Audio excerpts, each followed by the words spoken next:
Hi, everyone. I'm Keith Thomas, and welcome to the New Jersey Odyssey of the Mind Coaches Training. I'm the assistant coaches trainer for New Jersey. So I'd like to begin by presenting the What is Odyssey portion of this. This is a new venture for me. I'm trying a new video app, so let's see if this works. Okay, looks like we're good. Odyssey of Mind in New Jersey since 1978.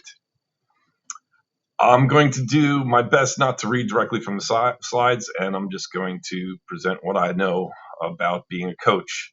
I've coached in Edison for since 2005, and 1 year before that in South Brunswick. So 2004 is the first time I ever coached a team. What is Odyssey? It is a problem-solving competition for students. It allows them to be creative. It allows them to be themselves, allows them to be around people who are just like them. Like it says here, it's a team of students, no more than seven, who are guided by a coach who compete to show their solution for a long-term problem. And it's an experience that has basically changed my life. I can't imagine not being a coach, and I really hope that I'm able to pass on to you that love of coaching. The subtle nuances of our problems are as such. The students work into teams of 5 to 7 members. The teams spend weeks working on their problems together, creating a solution for a specific long-term problem. All team members contribute to solving this. It is just team members, not their parents or adults or even us as coaches. We can help show them skills, keep them safe, allow them to have the space to think and create on their own. And they create solutions that probably would never have come to our minds. That's the good thing about this, I've learned. If you let the students, if you let your OMers do this, you will be surprised at what they produce. I know I am every year. I'm blown away by what my teams can come up with. I work primarily in Division II, which is middle school, grades 6 through 8, and it is an incredibly rewarding experience. The final nuance about the program, students or OMers work within a cost limit, usually around $120 to $145, to create an 8-minute presentation along with the solution that they've come up with for their long-term problem. So breaking it down by numbers, there are 6 different types of long-term problems. 5 of them are for divisions 1 through 5, which is pretty much elementary school through college. And one of the long-term problems is a primary problem, which doesn't get judged, but allows the primary students to just to show their solution, and they all get awards for it. I believe that is one of the most incredible things to see when 5 and 6-year-olds are working to show what they came up with. The long-term problem solutions are within 8 minutes, and the team can score up to 200 points for the long-term solution. They also have to compete on the day of the tournament in a spontaneous problem. There are 3 different types of spontaneous problems: hands-on, verbal, and both. These problems are totally secret. They are kept very, very close to our spontaneous problem captain, and they add up to 100 points to the team's total score. On top of that, the team can be scored for their style in their long-term performance. There's 5 different categories of style. It helps to add to the long-term score. It's up to 15 points, and it's in different categories. So you want to encourage the most in your teams to be creative so they can get the most in their style scores. How to be a coach, coaching basics. You have to be 18 years of age. Coaches come from all professions, all walks of life, and we play one of the most important parts in our team's success and hopefully not failure. But I know that I have learned more from my teams than they've ever learned from me. And there's some of my owners have gone on to college and graduated and came back to help judge. The big thing about being a coach is that you guide, but you do not help them solve. You encourage their enthusiasm and their excitement and their dedication. You motivate them. You keep them going when they are falling down, but you don't help them solve. You can't do much as a coach other than ask questions so that they can answer them themselves. Um, you start off by helping them with their teamwork, and then you lead them to discuss with themselves in a positive way to come up with solutions. Odyssey is really important in instilling that creativity in our young people, and it's just amazing how they can change. I see my sixth graders grow to eighth graders, and the complexity of their creativity and the complexity of their solutions grows with it. Um, you need to encourage as much as possible. You need to be there when the team has a conflict, help them resolve conflict on their own, do your best with conflict resolution skills, and you can, through your own questioning, guide them to evaluate the ideas that they come up with. Um, One thing that I think about is Socratic questioning, um, almost like when you're doing on stage performance, what next? You ask them, that was great. Now, what next? Else can you do? Um, how can you address one of the biggest problems that you've identified in your performance? How can you address one of the biggest problems you've identified in your technical solution? Um, I like to say that when your suggestions or comments start ending up in the solutions that you see, then you're coaching too much. You need to go back to that Socratic questioning. Yes, and what next? What can you enhance upon? What haven't you addressed? What do you think is your weakest part? How can you make it better? Um, they are really capable of solving this on their own, and you got to help them through your questioning to get to that. Like we said before, the role of the coach is to provide safe supervision so that no one gets hurt, to to remind them of paperwork that they need to fill out, to make sure that paperwork's done, to schedule meetings, to find space for them to solve or build or create their solutions, to teach them conflict resolution. If they ask you how to do specific skills, how do you sew? How do you use a sewing machine? How do you use a handsaw? How do you fasten wood to one another? How do you use glue safely? That is your biggest role. If they asked you to teach them a skill, you're allowed to show them. You're allowed to tell them how to do that safely. If they ask you something like, "How do you sew a young man's shirt so that it looks like a scarecrow?"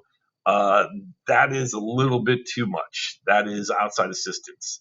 That's not the role of a coach. You need to go beyond that. We need to encourage them to focus on the problem, um, to reread the problem to see if they've met all of the criteria of what the problem asks of them. And when they start to break down because they're all full of nerves, they're worried about competition, they're worried about what's going to happen. It's your role as a coach to be there and to support them. And believe me, even after they do really well, they're their own worst critics. And afterwards, it's the coach's job to remind them that they did their best. And just wait, because you don't know what the score is going to be until it's read at a tournament. And even though you feel like you did something poorly, you actually may have blown the judges out of the water. You really don't know is the one thing to remind them, and you did your best. And it's really great when their name is called for third, second, or hopefully first place, and they look at you, and there's that look that I'm shocked that I was so worried about this before. The retired coaches coordinator, Sue Zavagula, actually recruited me way back in 2004 as an Odyssey coach. And this is a really good quote by her, and I believe in it wholeheartedly. Asking questions becomes your most useful strategy. That is really it. As a coach, if you ask the right questions, then your teams will do amazing, and they will show you how creative a mind that isn't fettered with the day to day of the world can think about things and see a problem differently than you ever would. The program guide and the problems themselves. The program guide is offered for a PDF download at the Odyssey of Mind headquarters website. It has all the rules that you will not find in the long-term problems. It governs all the common rules, what is allowed, what is not allowed. It includes lots of basic information. It's something you should look at as a coach. It tells you what batteries are acceptable, what batteries are not acceptable, whether you're allowed to use certain materials or chemicals. The program guide is really the be-all, end-all. And if it's not in the program guide, at the Odyssey of the Mind World Headquarters website, there's a way for you to ask the questions of the problem captains to help you resolve issues that arise with the problem specifically. You can see in the background here, we have 3 old problems that are from the Odyssey program in the past. It's really interesting what the problem writers come up with from year to year. They come with your purchase of a membership. They all have specific rules that are that change from year to year. But overall, there are certain categories of problems that are consistent. And as a coach, it is in your benefit to know the problem inside and out, so that again you can ask questions without giving away any solutions. I love this. This is a great flow chart because this is actually really useful in thinking about how to form an Odyssey program. Once you have teams that compete, generating interest becomes really, really easy. If the program already exists, people know of it, people want to join. All you need is one team to do really well, and you will end up with 5 teams the next year. Forming teams. In my experience, it is best to let the owners form their own teams. Anytime I've asked teams to form or suggested people take on members or try to create teams out of the students I have, they never really do well. I don't know why, but that's just my experience since 2004. Meet the parents. Your parents are your best resources. Your parents are the ones who are going to be there when they're gluing things at 3 a.m. Your parents are the ones that need to tell you that somebody spray painted their garage floor in making their backdrop or something like that. You need to make sure that you know the parents and you have an open line of communication with all of them. That helps you immensely. And when it comes time for competition, the parents pull off things that you wouldn't even think of, celebratory things, bringing the team together, making them feel special in the program, making them feel special after they've seen the award ceremony. Make a schedule. In my experience, it is best that you have weekly meetings with your team, minimally. When it gets closer to competition time, you may need to up that to twice or tri-weekly, and work with your team to train them how to be disciplined, how to manage themselves, how to organize the materials, organize their paperwork, and how to utilize their creativity the best. Odyssey and creativity. Well, it's pretty simple. Uh, your teams are the ones that are going to come up with solutions, like I keep on saying, that will just be something that you've never thought of. Their ability to generate their ideas are endless. We're the ones that have the skills to do certain things, but they're the ones that have the imagination that we don't. We can help foster that talent in thinking about ways to solve a problem that no one else has thought of. And even that has been the basis of Odyssey since it was created. The highest award in Odyssey is Renatra Fusca, which is the Linnaean classification of the water strider, which comes from the original problem that the creator of Odyssey posed to his students, how to get across a pond in a way that doesn't use a normal boat or a vehicle, using everyday materials. And that is really an example of encapsulating what the creativity of the Odyssey is. To look at nature to come up with inspiration that adults would never have even thought of. Critical questioning is something that you can develop. I use that a lot in my OMERs. Sixth graders really don't have a lot of critical questioning skills, but they tend to listen to what I ask them. They tend to start asking themselves the questions. It's all about repetitive consistency, and they flourish under that. Um, I also encourage word games. We have cheers that we use at our meetings. We have call or response, um, old fashioned word puzzles that get them thinking, get the creativity flowing, and games themselves are huge inspirations. Video games, board games, card games, and any other skills that they come up with. Juggling. A lot of our students are really good at yo-yos or spinning pens or Rubik's Cube or chess. Chess is huge. Chess is a huge source of creativity. And also, you get a spontaneous problem packet with your membership. Use that, and there are tons of spontaneous problems, practice spontaneous problems online that you can do with your teams. You can do them as a whole group. You can do that in individual teams if you're coaching more than one. So it's in their best interest to be exposed to spontaneous and have practice in all different types of them. Here's something that we use and we encourage in schools, and it's something that I want to share with you. It's brainstorming. Brainstorming, we use this word all the time, but we really don't know what it means in a lot of aspects. Brainstorming is, there's no criticism, there's no revision, there's no rejection.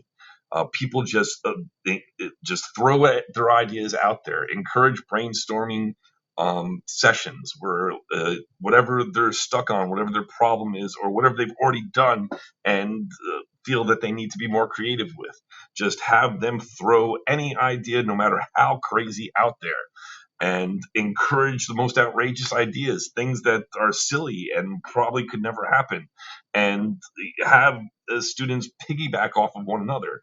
The best creativity brainstorming sessions are like popcorn. One person has an idea, the next person carries on with that idea and brings in something that they saw once when they were away on vacation or when they were playing with their older brother. And then someone's like, yes.